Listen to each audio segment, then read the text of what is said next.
Young Carlisle boxer Charlie Shepherd was preparing to fight for the world title in his home city. With just days to go until the 25th anniversary of the epic encounter, Ryan Dollard went to meet him in his gym.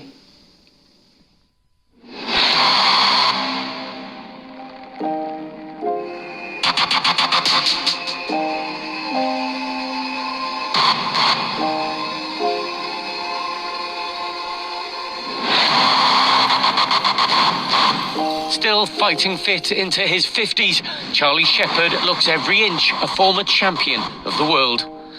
In a week's time, it will be 25 years ago to the day since he strode out in front of an adoring Cumbrian crowd to take on the much-fancied super featherweight champion, Tom Johnson.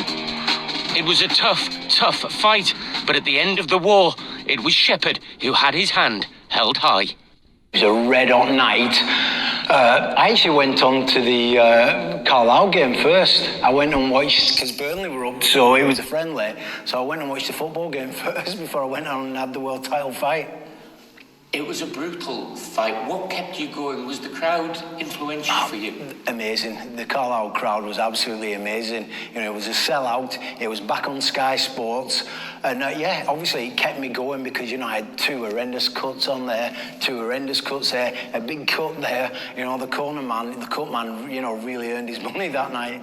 99% of the population will never know the feeling when they say you're new world champion. What was that moment like? And the new. I don't know if you watch, you know, back on film, you know, I had tears coming down. I was just ecstatic, you know. It's because what you've always got to remember, I always said, you know, to everybody, I'm going to be a world champion one day. You know, and I was only like 11 and 12 when I first took up boxing. I said, I'm going to be a world champion one day.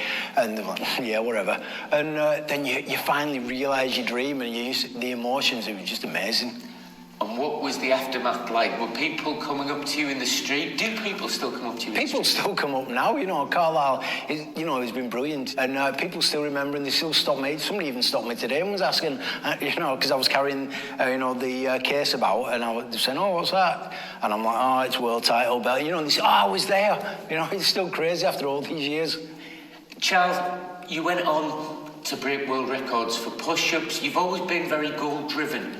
What's next for Charlie Shepherd? I can't really tell you at the minute, but I've got some in the pipeline. And like you said, I always have to have something, you know. Life's about giving yourself goals. So, you know, I keep myself in brilliant shape. Well, best shape I can.